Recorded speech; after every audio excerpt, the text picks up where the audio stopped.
توی ولاگ خونه مادر بزرگ حتما با من همراه باش. ساعت 5:05 دارم. کولمو بسته بودم، آماده بود، لباسامو پوشیده بودم، آماده بودم.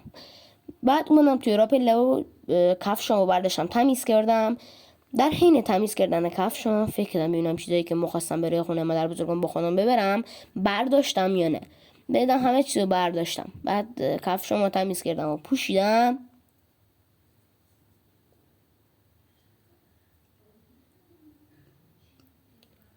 بعد درو بستم و از راپله اومدم پایین، درو باز کردم.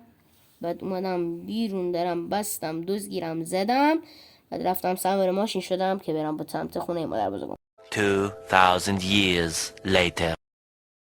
خب رستم خونه مادر بزرگم، اومدم جلوی در، دست کردم تو جیبم، کلیدو پیدا کردم و کردم توی در رو باز کردم، اومدم داخل. رستم گذاشتم تو داغ، اومدم تو آشپزخونه، دیدم که مادر بزرگم قهوه درست کرده. به به، یه لیستکان ریختم و بعد بدکنه بود خوردم. بعد اومدم نشستم جلوی تلویزیون و یه سریال خیلی خفن دیدم.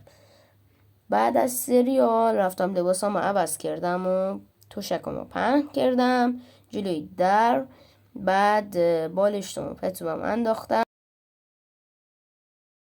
لایک و سابسکرایب یادتون نره.